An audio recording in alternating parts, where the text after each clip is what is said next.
Welcome to the Rolling with the Culture Queens. You're here with the girls. What's cracking? What's up? Where was we at yesterday? Oof, my birthday party. It was my birthday Happy yesterday. birthday. Still getting my voice back. You. It was badass. Leo season is here, Yeah, we had fun. We had a great time. Thank Yeah. you for coming. You Of guys drove course. far because I'm in Palm Springs, so Yeah. Palm Springs all day. It was all good though. It's worth it. We love you, Definitely. and Aw. Shula's a real one, so we're gonna pull up for her. you For know what I mean? sure. And Thank she pulled you. up when I was pulling up, and she pulled up hopping in her lowrider. Yeah. And I'm like, oh shit, let me get this on camera. So go to behind the Well, you scenes and you'll surprised me. I catch didn't that. think you were gonna come. You know what? If we didn't have the podcast today, then we would have stayed probably till like 5 a.m. We with would you. probably stay at your I house. was there till 2. Yeah. Okay. Well, I would have been there till 5. Well, thank you, ladies, for going. Of course. I We had appreciate fun. it. We had fun. So today we have a very special guest. I'm a fan, most definitely. Very, very interesting person. Yeah, so we got Hector Bravo in the house. Bravo, Hector Welcome, Bravo. welcome. Woo! Thank you. Thank you for having me. Bravo. El Bravo está aquí. Ujú. El señor ha llegado, okay? Ay, güey. Let's get it. El jefe del jefes. And he has the Jefe. brocha de jefe, eh? Uh-huh. Hey. Yeah, let's talk about the brocha, Hector. Oh, it's new. It's new. Man, it's awesome. Thank you. Real firme brocha. Let me tell you, you're going it right. It looks nice. Trying. Not everybody could grow a brocha. And you know what? Hector got credentials, you know what I mean? So, I tried, but it just doesn't work. Oh, no. yeah. First time ever in my life, 40 years, and never had one before. Wow. What When made did you you start grow it? growing? I I don't know. Because I've seen you on certain podcasts where it's bare, Uh-huh. and then all of a sudden, On Vlad TV, I think it was yeah. How long did it take you? like a month, like 2 weeks, 3 weeks. Oh wow, you Yeah. never did it before. This is like 2 months in the making, maybe. Oh, okay, that's pretty fast. But why? Why the change? I don't know. I can't remember. There was like a turning point. I think like we'll go into it as when I said like CDCR continues to come after me. It's like I think at that time, what did they do? Oh, they they issued 2 illegal search warrants on me. So at the time, I kept telling like the guys, like the followers on YouTube, like, hey, I can't shave because I'm afraid, I'm nervous, I'm gonna cut myself. And that's when the brocha started growing. Ah, So ever okay. since then, maybe like 2 months ago. So there's always a reason. For the Yeah. change. Well, it looks good, but let's get a little bit into it. Let's. I'm pretty sure a lot of you guys know Hector Bravo, but for the people that don't know you, who is Hector Bravo? Tell us a little bit about your background. My full name is Hector Bravo Farrell. Actually, my middle name is Bravo, which is kind of cool. My mom's maiden name. I'm from a small town called Brawley, California. It borders Mexico, Mexicali, from the Imperial Valley, out in the desert, the middle of nowhere. Was a skater growing up. Not really a troublemaker, but very, what do you call it? Mischievous? Travieso. Yeah, in a way. Mischievous, and then joined the army in the year 2002. Like 2001, 9/11 had happened. We had already invaded Afghanistan, and then there was talks about invading Iraq. So like with my personality, my age, like I felt that was perfect, like my calling to go at that How time. long were you in the army for? 3 years, that was my contract. Nice. So like I had a game plan, join the army until I could turn 21, so then I can apply for the California Department of Corrections. So was that always your goal? That was the goal because my dad was a CO. He started in 1993. He started at Centinela. So like just like any kid probably looking up to their dad is probably what was going on. Yeah. Shout out to Dad. You know what I mean? Yeah. He had a. Does he still have the brocha? No, now he has a full beard. He's retired. Okay. Full beard. He said, I'm not shaving. Fuck Looks it." like a biker. I know we were trying to get you on the show a couple times, and you said that you were gonna stop to play. I'm still kind of in the process of going overseas. So like I'm working like different angles in the background, like with different contracting companies. I'll just leave it at that. Okay. Why, Hector? Why? Yeah. Why you're kind of here? You're set. Because like realistically, I can collect my pension in 9 years from the prison system. Okay. So like, I'm not just gonna not work. You know what I mean? Like I got to do something. And yeah, well, I am doing what I do, like branding myself and putting out content on YouTube. Like I still have that passion, drive, ambition. I do got my beautiful. She's gonna be 7 years old on the 5th. So like 3 more days. Oh, she's a Leo too. how Yeah. good. August 5th, my daughter, her birthday. And yeah, she's my world. She's my everything. She knows she's my everything. Is that your only baby? This is my only girl. Like, Aw. she's my world. It's like Yeah. best thing that ever happened to Daddy's me. little girl. Yeah, absolutely, 100%. And like, oh, if I don't go anywhere, it's gonna be because of her. Wow. Because the other day she told me like, well, Daddy, why do you got to leave? Don't you love me? And like, Aw. think about missing me and stuff like that. Aw. So Oh, she knows. yeah, So that holds you back a little bit. that holds me back a lot of it. A lot. A lot of it. Yeah, because it's one of those things. Like, does Hector continue to just make decisions on a whim like he always does, or do I got to be thoughtful about others? Yeah. My daughter. Yeah, For sure. well, you're a good dad. I definitely, I'm a fan. I see your show, and I see how much you care for your daughter, Oh, and it's the she's so best. lovely, man. It's Like, the she- best. Thank you. Yeah. So what happened? Are you still working as a correctional No. officer? Like, for those that don't know, I quit the department almost 3 years ago in December 1st, 2022. I walked away in good standings. I wasn't in trouble. I wasn't under investigation. Like, just imagine an employee just quits one day, and that was unheard of.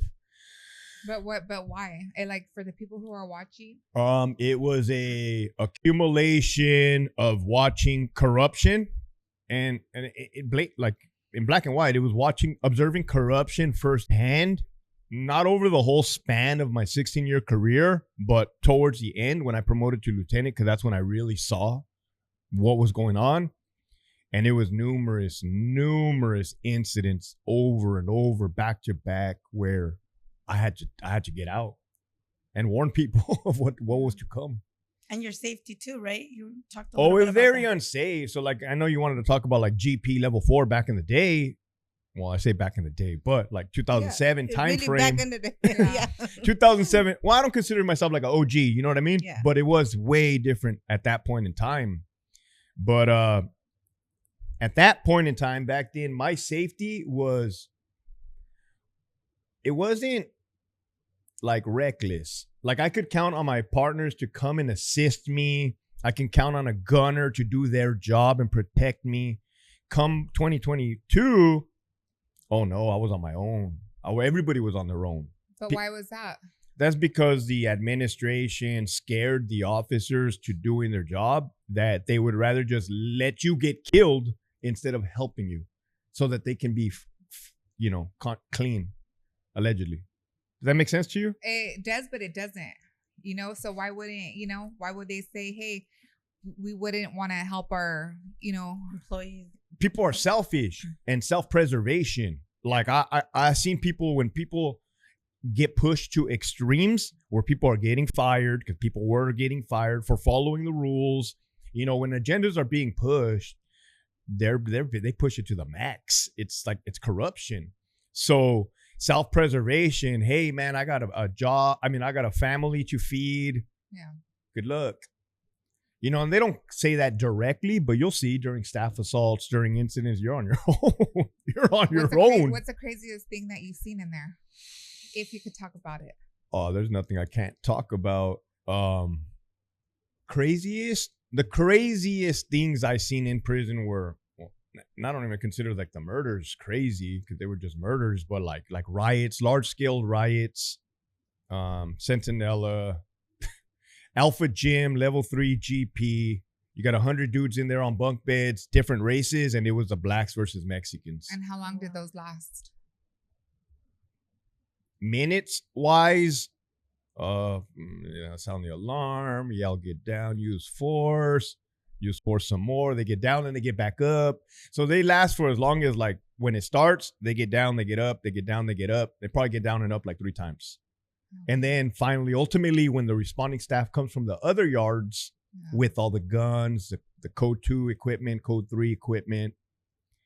It's never lasted like almost like 2 days, 3 days straight. No, like, no, you know, no, how no, the- no. Not anywhere I was near. We're talking minutes. We're talking like 5 minutes, 10 minutes. Now, the whole cleanup ordeal will take 8-hour shift when you're cleaning up the mess. Maybe longer. They But- throw the beds, everything. Take them to medical, right? They got stab wounds. I would think that's crazy. It's like, what you gonna sleep on now? You throwing your own bed around and No, put it well, on the ones that fire. I seen were like on the yards. Oh, you're talking about on the bunk beds in the gym. They weren't throwing their beds. They were throwing radios. Oh, yeah. I was about to say. They were throwing radios. They were throwing TVs, the day room TVs, How stabbing you gonna watch people. TV now? Yeah, exactly. That's what I was thinking. Like, why would you? That was Bravo Gym Riot, because I also responded to that one. And then back then is when you had the overcrowding, which it was overcrowding. It was overcrowding because you had the gyms that were full of inmates, and then you had the bunk beds in the regular housing units. Right. But when I came in, that was normal. So I just assumed that that's the way prison was. But when they took them away, it was great. Like, oh yeah, there's not that many inmates. There was thousands and thousands and thousands of them. Was there a lot of correction officers having intimate moments with inmates? Like what? Like an example? Like hooking up? It could be a female. Oh yeah. female Okay. officer. Now I say, when people ask me this question, I gotta be like realistic. Realistically, I know of at least 5. Mhm. Right. And I worked at 2 prisons, total of 16 years. I know for sure of 5 that were female COs intimate with male inmates. And then that doesn't include like the male COs that were dirty, bringing in dope, contraband. Because, I mean, if we keep it real, it's very hard to bring a cell phone in, you know? How do you, as a visitor? I know. Oh, as a visitor. Yeah. I No, know. it's that. Like, Those how do come in these through people staff. have- Yeah, Free yeah. staff or custody. Yeah. Any other thing, I mean, it's Or- possible or whatnot. Yeah. You know what I mean? No, I know. And that issue got brought up. And people, you know, because what I do on YouTube is like I interact with everybody from every background, which is super cool. Right. And that topic always comes up. And I remember in COVID when the visitings got slammed, yeah, these inmates were still overdosing and still getting high. And they were like, see, we don't have visits and you guys are still getting high. Like, it's coming in through staff. Exactly. Yeah. I always said, you know, a lot of the staff are dirty and are working there, you know, whatever. But a lot of the I've seen it with a lot of prisons wives. You know, they get their legal search. Like, didn't we just have somebody got like a lawsuit against CDCR Oh, yeah. over Millions. some millions of Millions. dollars because I guess it was males that did the strip search, right? I don't know the details, but like, yeah, cavity search or something. Yeah, like, something like that. So, you know, I myself have my fair chance of strip search. So they're not pretty comfortable. in a prison. Yeah. Yeah, like I've heard, like the female cops will tell me like about the process, and they don't like performing them either. Like, Yeah, I mean, I really don't know why, but I had like 2 or 3 times, and you know, by the 3rd time, she forgot to search a part, and I said, "Hey, you know, you're missing a part." She's like, "You are crazy," and I'm like, "I mean, you know, here, you know." Hey, wait a minute. what Santanera part- got used to it. She was like, hey, what happened? I don't remember. You get a hug That's afterwards? funny. But you know, it's like when they took me in, it could be very intimidated. You know what I mean? And I seen it done to even, you know, older Hey, viejitas. it So- was Ahí done to está, me. I viejita. wonder if we could go back because I got in trouble when I was 17 years old. And some stupid ass called the cops on me or whatever. An older person, right? And they ended up taking me there. You know, the cops came or whatever. Mind you, I was 17 years old. I didn't say nothing. They put me in the cop car. They took me into West Valley, right there in Ontario. They took me into West Valley. I was underage, and they strip searched me. They took off my dress and everything, made me turn around and cough. dang. All that stuff. Yep. And they At kept me until 17. they realized like 8 hours or somebody had called in. Boom, they let me go. That's crazy. So Yeah. what can I do about that? Lawsuit. Yeah. What do you think about the prison wives? They're Well- down the prison wives. I mean, by you asking me that question, it would have to vary from like the length of my career, right, to where I'm at now. Right. Initially, when you're a young CO and you're working visiting, you hate visiting. Number one, you hate dealing with the inmates, and you really hate dealing with the public, right? So that was that. Then when I became a lieutenant, I was chilling. I was posted, and then they made me the visiting lieutenant. I was all about like keeping the peace, keeping it quiet, just everybody chilling, right? So I didn't mind it. Plus, when I get older, you know, I have more knowledge and like I view people for people now. You know what I mean? As opposed to like stereotypes or biases or judgment. So now I'm like, now what I do now, man, I work with, and I say I work, I help a lot, because a lot of these ladies have questions about what's happening inside, and they have no direction where to like turn to or resources. It used to be really bad, like back in the days, getting information. It was really, the CEOs didn't, it was like a thing, the public versus the CEOs. It still is. Yeah. Well, I met a few CEOs that were okay. They will give you information, but there was always those that they just, no, not at all. But back then it was hard to get any information. So I'm a part of that problem too. I'm a part of that problem. When like an inmate asked me a question and I didn't feel like giving information, I wouldn't give information. Like I was part of the machine, and I tell people like, hey, I was part of the system. Yeah. Like I wasn't any better. Like I saw it for what it was, and then I left. Like, and even now I feel bad. I really do, because I, as a civilian, have tried to request personal records acts, or what do they call it? Public Record Acts, PRA, from the website. They've denied 99% of my requests. Yeah. And that's CDCR. So like, I couldn't imagine having a son in prison and being able to get zero information about his safety or health. Yeah. It's very dirty. I know a few people that have passed away. Mm-hmm. They let so much time pass before they even give you information. And I regret that, dude. Like, honestly, I regret that, because I was a lieutenant. I was a watch commander. I was the incident commander of numerous inmates that had passed away. And like, so you can see what it's like from a lieutenant's perspective. The inmate passes away. You have a lot going on. You have the whole crime scene, if it is or it isn't. You got to preserve evidence. You got to lock people up if they're involved. You got to process evidence. You got to gather reports. But simultaneously, you also, at some point in time, got to notify the next of kin.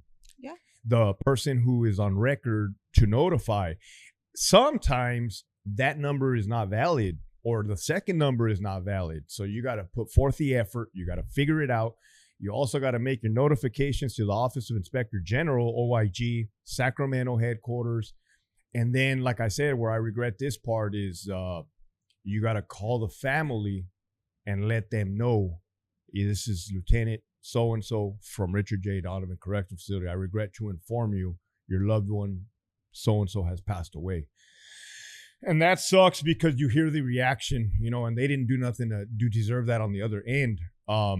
And literally, they're asking for so much information. Like, how can I get his body? Where can I get his property? What's next? And the only thing I'm able to tell them is give them the coroner's phone number, because we have a card that they give us, and the ID number or the log number of the incident. And that's it.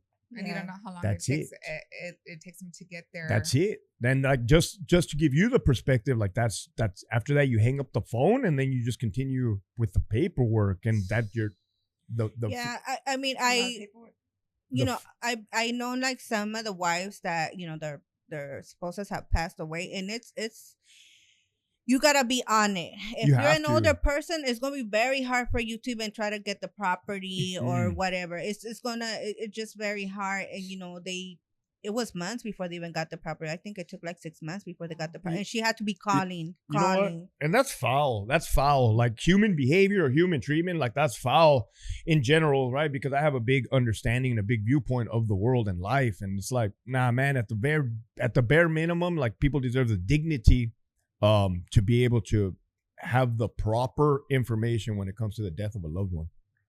I mean, there's criminals that, like to me, like if you're a rapist, right? A killer, or I mean, okay, you don't deserve, but there's people that committed crime that were young. A lot of this people that are in prison, a lot of the homies that were young, they were in gangs and committed certain, that I believe they should have another chance at life. So Hector, let's talk about your former job and then all these videos that you're posting, the crazy prison videos. Where do they come from? Where did you get them from? So the videos that I post, I can't, reveal my sources. Got to protect people. But I will say, like, a lot of them I found on Reddit online, and then I'll just put them over to Patreon, which actually got taken down by CDCR recently. Wow. But the motivating factor behind me even posting those videos was CDCR at the time was trying to push this agenda program called the Norway model, California model.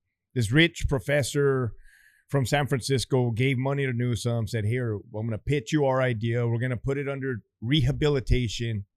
It's all about money and kickbacks at the top, right? And they try to make it seem like it's about the people when it's not. Well, they were saying everything was cool inside the prison and everybody was getting along and nothing's wrong. And then the reality is that there was bloody murders happening inside the prison. Bloody with inmates murders. Amongst themselves or correctional inmates attacking inmates, inmates murdering inmates, inmates attempting to murder staff members, and all of this is on video. So what I basically did, right, because I don't know what you want to consider me, a whistleblower, a truth teller, an exposer of the CDCR. I'm best to say basically just countering what they're saying. Hey, you're saying everything's all good. Does this look good to you? This dude stabbing him in the eyeball. Like, that doesn't look good to me. Yeah. And basically, I'm just showing the public what the secrets the CDCR has kept for decades. So I have a question. So when you have your inmates, right, they get booked, they're waiting to enter prison, right? So do you guys set them down and do you ask them, hey, where do you want to be? Do you want to be with Asians? Do you want to be with Blacks? You want to be with Southsiders, Northsiders? Do you guys do that to the inmates that are coming in? All of that starts at the county jail level. Mm-hmm. Then they go to a reception for prison. I never personally worked at an institution, a prison that was designated a reception. Yeah. But that's what they do at the reception. But do you feel like that, because I kind of know the answers why they do it, but do you feel like that it just makes the gangs in prison bigger? No. Why? No. They ask for safety reasons. For security reasons. Why can't you guys just mix everybody together? Is it because it's going to be more chaotic? Absolutely. 100%. More. Yeah, we got to know, right? Especially if you're like, I mean, because we have street smarts as well as like policies to follow. Yeah. I mean, if you want to talk about like norteños, sureños, you're never, before the peace treaty or whatnot, you're never gonna, or you shouldn't, put a dude amongst his adversaries, right? Because he's going to get killed. Yeah. It's a dangerous situation. It's dangerous. Yeah. And me personally, I don't want that liability. Yeah. I don't want to be the reason that somebody gets murdered. That's freaking crazy. Yeah. But that's why they'll sit you down and ask you those questions. I mean, I kind of, know that's why, but I just feel like when you guys do that, I mean, no, because I hear what you're saying. Like, you're saying like, hey, you're almost enabling the gang culture by letting them pick and go. It's going to continue. Correct. Yeah. So it's like, regardless whether we ask them or we don't ask them, that individual's still going to go with his people. Yeah. You know what I mean? So we just kind of, I think we do it for documentation reasons, to have it on the computer, to have it on the records. Just so that you guys did your part for documentation and association, right? Because it's a big, law enforcement agencies also work like interagency. So they help each other out. So it's like, hey, I have this guy. So if you have a police detective on the street, they can call the prison and be like, what do you know about this guy? Yeah, this is Smokey from 18th Street, as an example. Yeah. That's why you're gathering intel. So you've worked with on the PC yard and general population, right? So tell me, what for those who don't know, well, we know, the difference, but how was it like for you working with PC and general population? You ask anybody that has ever worked in a prison, they will tell you hands down level 4 GP is where it's at. Is it because there's there's a respect, respect, like zero to minimal games, like the inmates are not going to be yelling at you like starting dumb shit.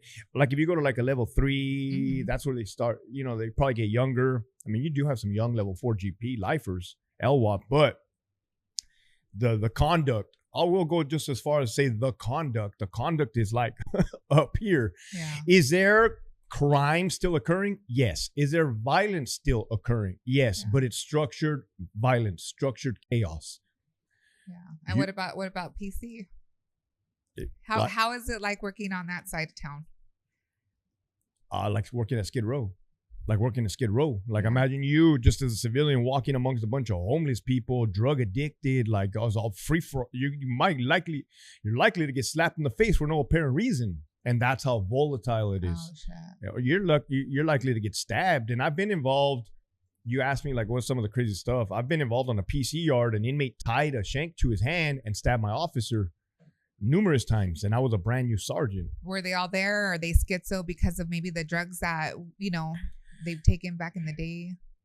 Yeah, some of them are burnt out. Yeah. Some of them have severe, like real mental illness, psychosis, schizophrenia, bipolar, multi-social, antisocial. Is that another reason why they would go to a PC? Yeah. PC Well, yard? yes, because let's say they maybe started in a GP, their behavior It's a little funny. didn't allow them to stay I there. was just gonna ask that too, because I have a brother that has drug-induced schizophrenia, and he was in prison too, and they would give him medication. So I'm like, how do you determine that? So you answer that question. So you're talking about like medication, right? Yeah. Because there's the inmate politics, and then there's like policy and procedure. You're talking about medication. So on the GP yards, there was rules amongst the inmates that you could not be on the facility if you're on medication. So that would prevent any inmates with mental illness to be on a GP yard. But the messed up thing about it is, or you could have a mental illness, slide through the cracks, not be on medication, and then all of a sudden like crash out and make a scene, which that has happened too. Like on a GP yard, you can have like a wobbler where something crazy pops off where you're like, what was that about? That's crazy. Have you only worked with male inmates? Yes, thank no God. female? Yeah, males. Why Like, thank God? I can't. Because he just said he was in PC. They just I ran into him and started smacking him. Imagine working with With a girl? I females. can't. Like, They'll pull the brocha. nah. No, so my tia, she's retired now, but she worked as a correction officer for North Vegas. Okay. She told me some crazy stories. I got in trouble out here in the San Bernardino area, and she was like, no, you guys, we're not having this. So she moved us out there in 98. okay.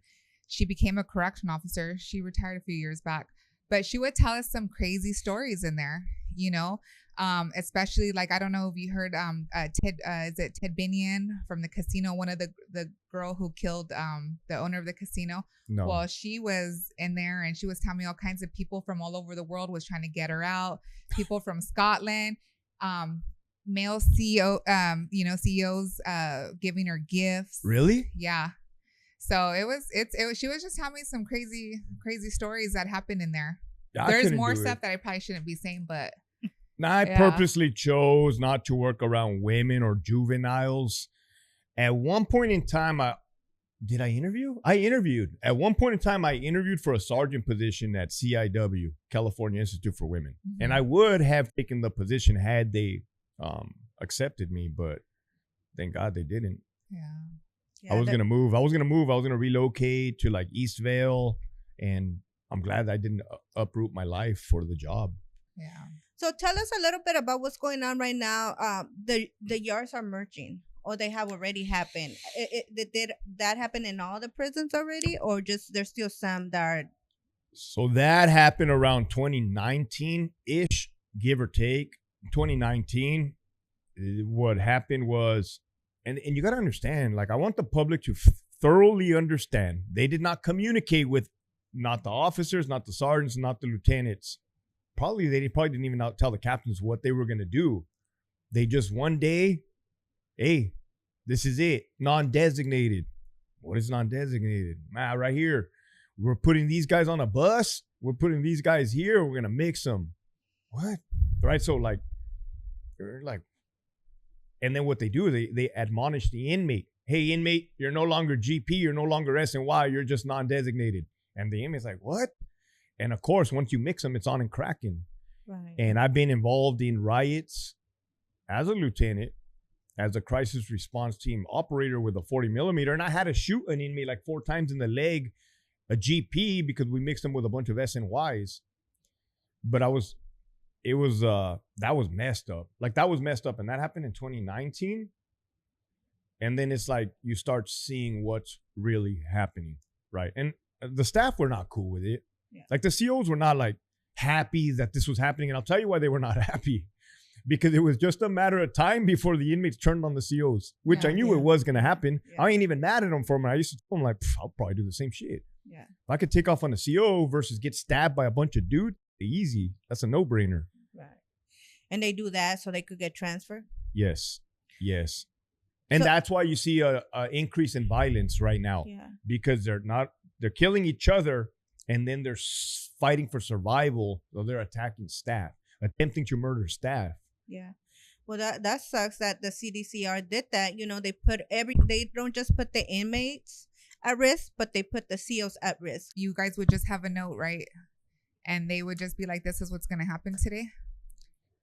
Because the way it started was messed up. It was Richard J. Donovan Correctional Facility. You had inmates in ADSEG. At the time, it was Bravo 6, Building 6 on Bravo Yard. And at the time, you had the warden there. I don't want to say his name. Like, I don't know if you guys say names on your podcast or not, but I don't want to say his name for that reason. But he would tell the officers, get this inmate and drag him to A yard. And they're like, I was a lieutenant on another yard, on Delta Yard. But I kept hearing all these codes on the radio. Staff assault, resistive inmate, housing unit 6. And then so I would ask the officers, hey, bro, what do you guys do? What's happening over there? Oh, this is what the warden has us doing. Dragging inmates from the committee room to add. I said, nah, bro, stop. Right? Because these are my friends. These are my coworkers. These are my subordinates. They don't know no better. They're new. They're newer to the department. So if you got a warden telling an officer to do something, the officer's going to do it. I would tell him, hey, stop.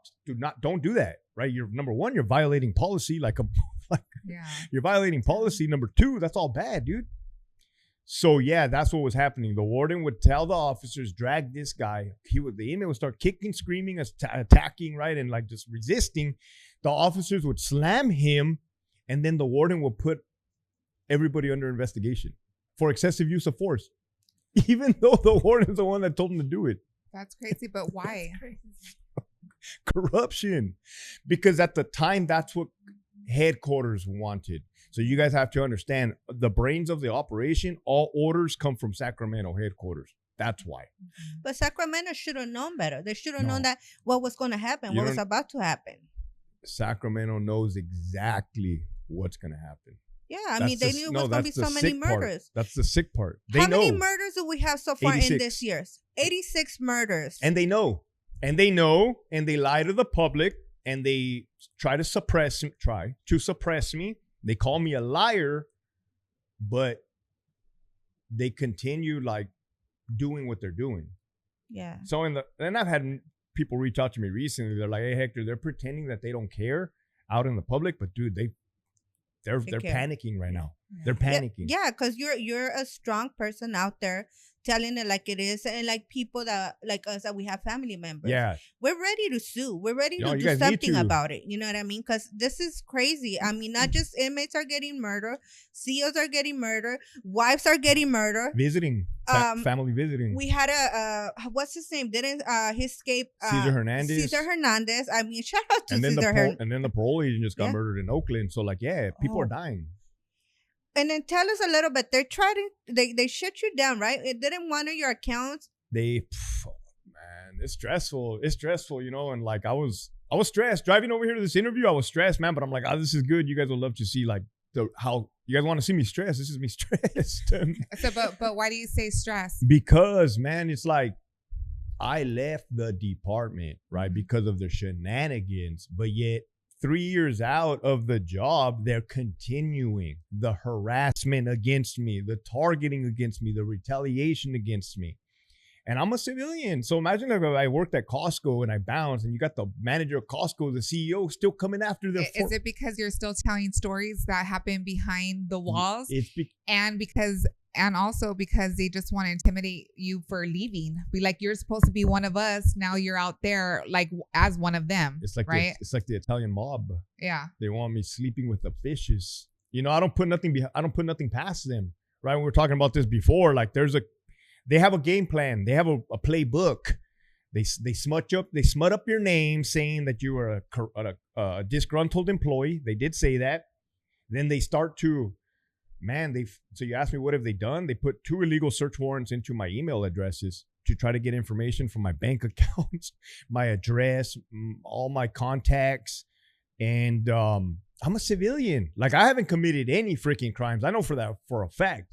But they lied to Google and YouTube saying that I'm a current employee and that I'm committing felonies. Oh, wow. But that's perjury. You know, if you're a peace officer and you lie in the performance of your duty, that's perjury. And then recently, as of yesterday, they took down my Patreon. They suspended my Patreon. So you got these independent accounts like YouTube, Instagram. And if they just receive a letter from a law enforcement official saying, hey, this person is committing crimes, they're going to believe that law enforcement official, even though they don't know all the details. Yeah. And they're going to shut it down. But you could fight it, right? I'm fighting it, but I just want the public to see it's costing me. Like, financially, it's costing me, right? Do you feel like giving up sometimes? And just be like, hey, you know what? I don't need this shit. Let somebody else be in my position. I'm going to go venture off with my family and give them all of me. The only reason why I don't do that, is because I'm not satisfied with the end result yet. Yeah. I think I can't even tell you what the end result is. I was just going to ask. Unless maybe if Hector Bravo saw one of those officials get like carted off in handcuffs, maybe that might be enough for me to be like, oh, thank God I'm done. Right? Maybe that's what I want to see. I want to see these motherfuckers in prison. They are responsible for the deaths of human beings. Yeah. Directly correlated. What their actions or inactions cause the death of a human being. That's a fact. Yeah. Documented in so many ways. Yeah. That's illegal. Yeah. So what do you think, like, the CEOs in there, do they back you up? Do they be like, yes, let's do, or do they just kind of be like, you know what, we're just gonna be quiet, we're not gonna say anything? It came in waves and change of seasons in these past 3 years. Initially, 98% of the CEOs were like, oh yeah, this is awesome, this dude is saying the truth of what is really happening. Now, like, the 5% were like haters or just miserable people, especially lying. And then CDCR headquarters saw what was happening. Oh man, look at this guy. Now he has a following. He has people rooting behind him. Oh, they smacked them. They went after the current employees. They're still going after the current employees. Oh, I think they're charging, for the record, I think they're charging the current employees with felonies for associating with me. Wow. Yeah, for saying that for alleging that they're giving me confidential information. Yeah. Oh, wow. So now it's crickets. It's crickets. Like, I get whispers. So it's like if I'm a secret, you know what I mean? Like, if I'm like a mistress, it's like, hey dude, you're doing a good job. Keep it up. Like, we're still in here. Like, but it's very. They're scared. They're terrified. Yeah. So you think we don't have pretty much freedom of speech no more when it comes to the government? When it comes to we're just going to get shut down every time. All the time. So believe it or not, I went to college for a little bit. I don't have a degree, but I did go to college for a little bit. And I learned about the First Amendment, freedom of speech. But I also learned that, like, hey, if you're in a company, you have the freedom of speech, but they also have the freedom to fire you. Like, if you're in a company.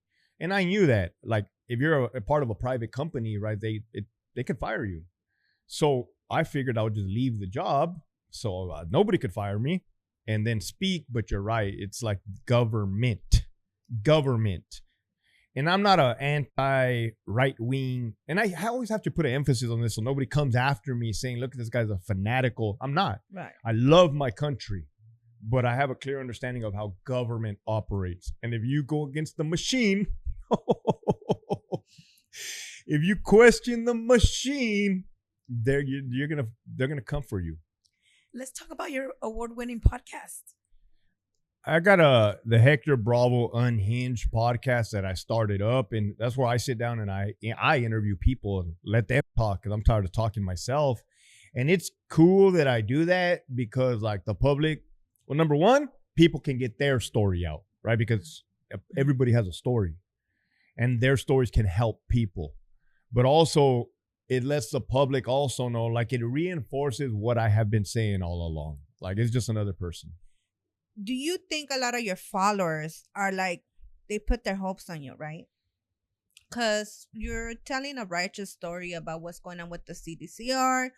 Because of you, okay, well, I'm gonna say, when I started seeing you, I felt hope. I felt like, man, this dude is telling it like it is. Things are gonna change. You know what I mean? And the CDCR is gonna see it, and they're gonna make it go back to its normal thing. You know what I mean? And like I said, I follow you, and I see a lot of your followers. They have hopes on you. You know what I mean? For you to be that one person that comes out that actually defeats the machine. You know what I mean? Do you feel that way? The way I feel is like the military, my leadership in the military, right? I had the best leaders. Like, I don't even compare. I'm not even on their level. And they were killed in action. They were killed in Iraq because they were that good, like leading from the front. What I would hope from the people that follow me or listen is for me not to be the one to make the change, right? It's to continue the mission, to even continue the mission without me, for each individual to do their own little tiny part to continue and make the snowball effect. If that makes sense. Does that make sense? And how would they be able to continue that?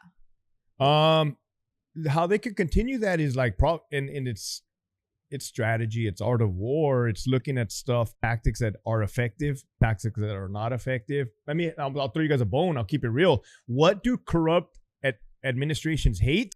They hate being exposed. Yeah, they hate, that's their kryptonite. Yeah. So like for the follower, be like, well, fuck, just start exposing them, but do it wisely, do it strategically. Don't do what I did. But I did what I did because I knew that I was capable of pulling it off or going all the way. Even if I fail, I mean, it still went all the way. You know what I mean?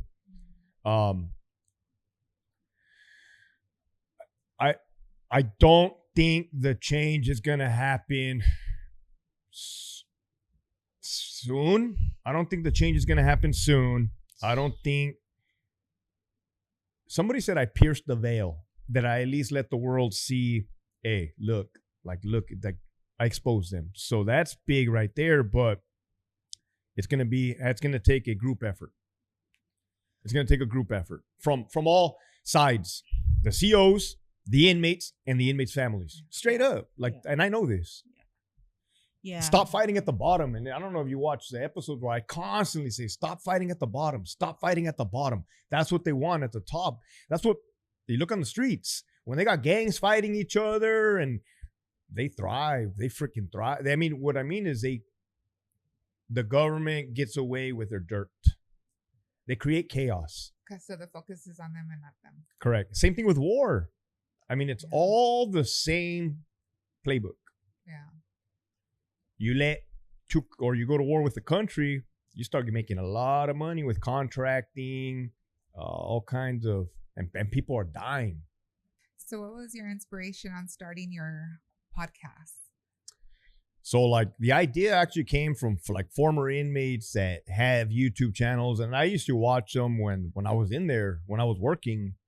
Like, it's informational, it's educational.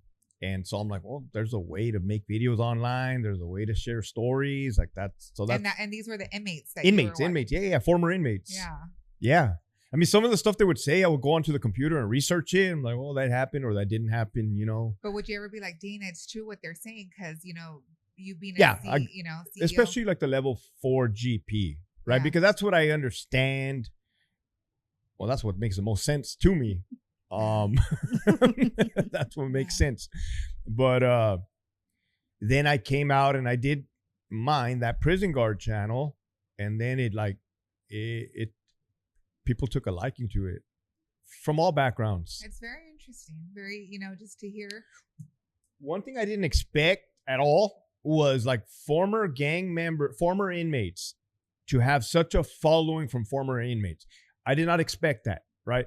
I welcome it. I appreciate it. I'm glad, because it's like, hell yeah, like these dudes, they totally get it. They were totally there, and they always put their CDC number, and it's like a back in the day CDC number. And then I always tell them like, oh, dude, you will not recognize the system right now. It got turned upside down. It's different. Were you did you speak with was it Boxer? And he wrote a book, The Black Hand.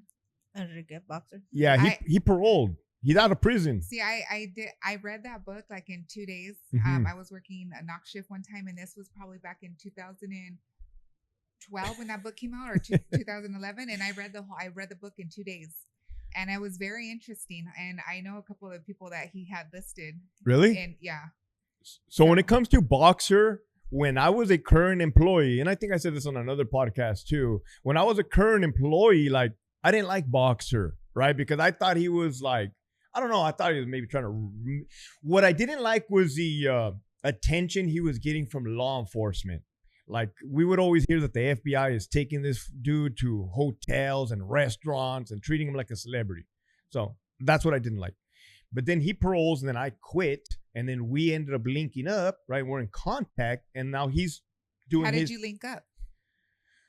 Oh, he got at me. He reached out to me, but I didn't realize it was him till like the third time he reached out to me, because I didn't catch it, because there's a lot of people that I interact with daily. Yeah. And then he wrote something like, and I'm like, wait a minute. I'm like, is this actually Boxer? He's like, yeah, it is. I'm like, yeah. I think it's funny, like, because to the drastic backgrounds. Yeah. It's very interesting, man. And especially like all the things that he experienced and went through. He's knowledgeable. He's very educated. Yeah. I got nothing bad to say about the guy. Like, it's cool. We definitely have a good rapport. I saw a comment on the somebody else's YouTube page. They're like, Hector and Boxer are like best friends. I started laughing because sometimes I'll be doing a YouTube video and he'll call. I'll be like, oh, it's my best friend Boxer, guys. Yeah. And he was a former MA member. Yeah, he was. And like, I was in 2 prisons down south. So that is the gang that I did the most research on through C-files when they were on paper, and then when I went to Psalms on the computer system, which for the viewers is basically the whole background of an inmate, to include confidential information. And I did that to educate myself so that I can like perform my job well and keep myself safe. Most definitely. So with a lot of the GPs, level 4s, do you feel that they deserve to come out? Do you feel that they served enough time where the percentage rate of them committing another crime to go in will be very minimal? And I'm talking about GP. So who's left now? Who is left now in 2025? Level 4 GP? Because a few. Because, no, what I'm saying is because they've let so many out, dating since back to 2009, 10, 11, AB 109, Prop 57, Prop 47. Right now, those men that you're talking about, those individuals, those are the last. They're the last, if you really want to think about it. Yeah. They got the single number CDCR, or single letter CDCR numbers, D numbers, J numbers, K numbers. I think if I wanted to be realistic with my experience and talking to those men, I think, now not all of them, but a good majority would come out and not reoffend. You want to know why? Because they do not want to go back there. Yeah. Because it is so bad. It is so bad, and there are so many opportunities now in the free world. There's people that sell feet pictures on the internet for a living. I know they're buying their houses that way too. That's crazy. So there's so many opportunities to create, to a living for yourself where you don't have to go to a life of crime. Yeah. I was going to say one more thing regarding that. Also, those individuals that are still remaining in prison, I think there's enough information out there now from not only myself, not only former inmates, former lifers, where they realize, hey man, there's a hope, there's chance, and there's growth. There's growth within me. I can learn about coping skills. I can learn about emotions. I can talk about my feelings, right? So I believe all that constant, yeah. Yeah, I have family and a lot of friends are in their GP, and when you say hope, Hope. when they did the schools that they were taking classes and they Yeah. were letting them out, a lot of them were on it. You know what I Right. mean? They were on it. They want to get educated. They're still taking classes. They still have hope that one of these days they're able to come out, Right. and there's a few laws that gotta be changed. And I also have hope. And I believe that if they let them out, they're not gonna, I mean, they've been locked up for 30 years. Correct. Yeah, they're not going to. You know what I mean? So I say give them a chance. I think everybody deserves a chance. And another question we wanted to ask you: how do you feel about the Menendez brothers? Now, even them, I think if you let, well, they're gonna get out for sure. They're gonna get out because of the government and because all the insight that I know. And if you got money, you're out. You know what I mean? If You know think they still have money? they got money. I don't know where their money comes from, where it's stashed, or who their family members are. There's money surround those people. But, I didn't talk to them. I didn't talk to them at all. And it's one of those things of how I carried myself in prison. I mean, if I didn't want to talk to you, I wasn't going to talk to you. If I wanted to talk to you, I would talk to you, right? But I didn't feel like I needed to. There was really no reason for me to talk to them. They have a huge fan base. They got a huge following. Like, a lot of people like those guys. I never looked as famous people any difference inside the prison system. To me, they were all inmates. At the same time, I never looked at prison gang leaders as like more special than the next person, although I did understand the power that they held in there and out here. But you hear what I'm saying. I never treated nobody differently. It was all the same, equal across the board. And Donovan isn't Suge Knight locked up in there? I don't know why. Suge Knight was cool. It was cool, man. And I say that because, like, I never had a bad interaction with the guy. The dude was always respectful. He'll be like, "Hey, what's up, Big LT?" Right? He'll tell me, and I never sat down and had a thorough conversation with him, but I wish I would have, because it was an opportunity to do so. He's very interesting. You know what I mean? As we write the story of our life, which is in low writing, and getting to meet people from the culture and the culture, it's kind of that same story as Tupac, Suge Knight, because you start meeting the players in the game and how things happen. Yeah. So I'm very interesting. I don't doubt that he's a good person. He was just intimidating people. You know what I mean? He's a big dude. Yeah. But I mean, I would love to really get to know his story. But I know that he's in there. In Donovan. I'm good at reading people too. Like, if you got people skills, you're able to talk. Like, and if I don't feel that you're gonna do me dirty or hurt me in any way, then we can have a conversation. You know what I mean? Like, I'm cool with conversing. Would you ever have Suge Knight on your podcast? Yeah, 100%. Like, I haven't even reached out to him, or he hasn't reached out to me. I'm sure he remembers me because I was on A Yard for a minute. Do you think you're a crazy Chicano? Crazy? Do I think I'm a crazy Chicano? Well, I know I got like Aztec blood that runs through me, but in my head, I think I'm a Spartan. And crazy for the fact that, like, everything that you're doing and going through, So you're one crazy Chicano, Hector. You think so? Yeah, I think you're just crazy, not as in real crazy. You know what I mean? Because extreme, allegedly, yeah, True.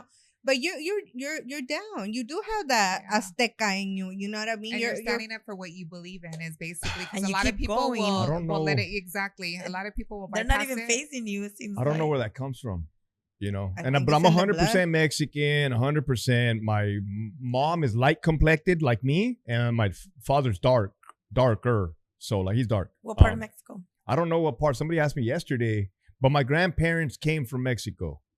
And then, so I guess my parents were here, and then I was here. But yeah, like, I don't know if people call me whitewashed. I guess you could say I'm whitewashed. The thing that was a trip is when I first came out on the internet, people were like, "Why did that dude talk like that?" I'm like, "Talk like what?" Yeah, like proper. Why does he talk like that? Like they strong. wanted Like a you to strong have some type presence. of like hood accent or hood slang, Yeah, it's weird. But you happen to, get yourself out of that. Most of us, we don't. We still have our slang. And Well, they say I talk like that is what they say. Yeah. Yeah. Oh, they say you talk with the slang? Correct. Well, you do sound a little bit like the vatos in prison. See, I right mean, now when he said correct, let it But linger a little bit. I think working in there, clearly I developed a lot of like not habits, but I picked up a lot of mannerisms. Yeah. I always, when I see, I was like, look at Hector. He would have been a perfect inmate. You just, like the camarada. Doing Perfect burpees. inmate. Doing Oh, burpees. yeah, doing burpees. And as a matter of fact, we would like to see some burpees. I'll drink that chanate you got over there. Okay. See, certain things that, so when I see you on the TV, I'm like, look at Hector. He just be like a camarada in there, and then I seen the brocha. I'm like, Oh my God. they're definitely Even gonna more think so. he's a homeboy. You know what I mean? But do you believe that prison made you strong-minded and gave you that respect that you have? Because it seems like you have a high level of respect for gente, and some of the things that you talk, I'm like, oh yeah, he definitely got that game for prison. The military, my dad, and prison. That's where I learned respect from. And bad choices. I learned the hard way. I learned every lesson I learned in life, I learned the hard way. So how I carry myself, I learned some things in prison. When two people are talking, I don't like to walk in between them, or I'll say, excuse me. I definitely learned that in prison. And I do it daily. Like I do that out here. If I cough or sneeze, say, excuse me. Learned all that from prison, right? Because nobody taught me how. No one's going to teach me how to do all that. My parents didn't teach me how to do that. So you learned it in prison from yourself, or watching inmates? Watching inmates, watching. Because I heard, there are certain ways that you have to use the restroom when you're Sitting in there. down. Sitting down because, I don't sit down, but it's funny you should mention that since we're on this roll. When I pee in wearing shorts. I'll move my short to the side on the bottom. Why is that? That's what they do in prison. Like, I don't know, but So you picked that up from there. Yeah, you will go like down from the front.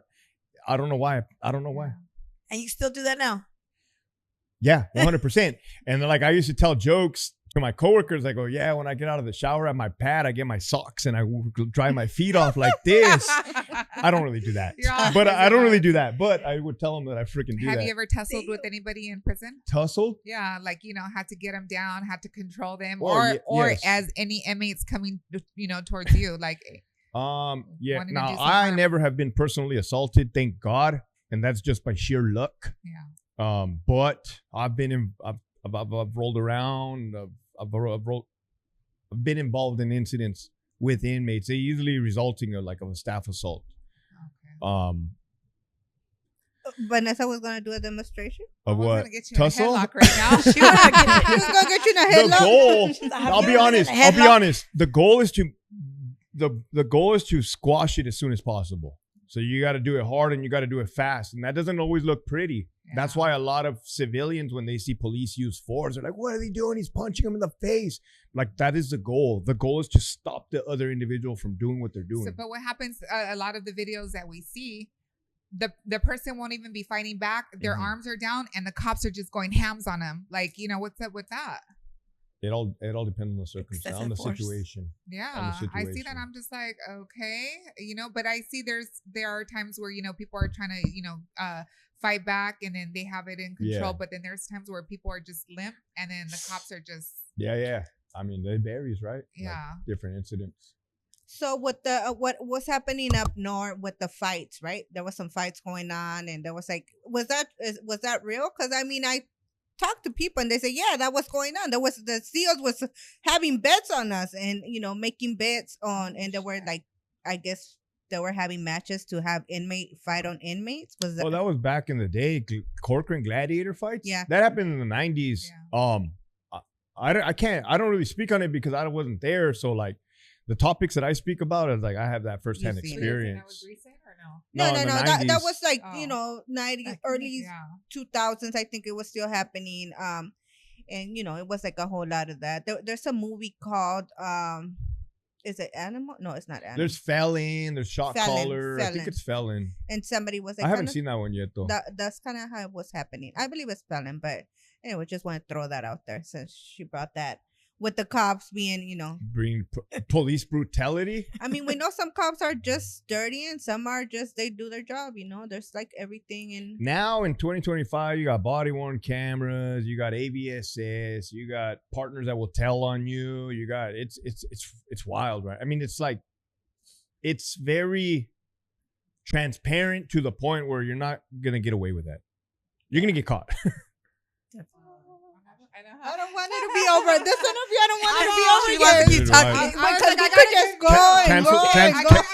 Now we can Cancel do the it second hours. I'm all like this. We got questions. We got questions. Shoot And then I was gonna ask more about the boxer, like how did he? Because I don't remember how he did it. No, I wanted to see like how he did it. Like he says he used a restroom. I wanted to see a demonstration. We want a few demonstrations here, A demonstration. When you look online, Demonstrate I'll be like this the whole time. I'm like, Yeah. see what you make us do. I know we got a ton of questions. But however, we will could you do some burpees for us though, off the record? Yeah. Okay. I mean, the ladies, we Are seen those you all beams- worked out. Are those beams strong enough? Because you was pulling some weights and they were like, who is Look that? at- I was so like, I'm that's pretty Hector. strong. They're like, no. I'm gonna go like this, Yeah. and then you're gonna get on, and then I'm gonna put you up, and then we're gonna see you do. Cool. Yeah. I got the other foot. Okay, we're gonna do that. All right, let's do it. You down What? Yeah. for the brown? For the brown. Down for the For the brown. raza. For the raza. See, you're part of us now. You're not No, no it's longer CDCR. No, I know.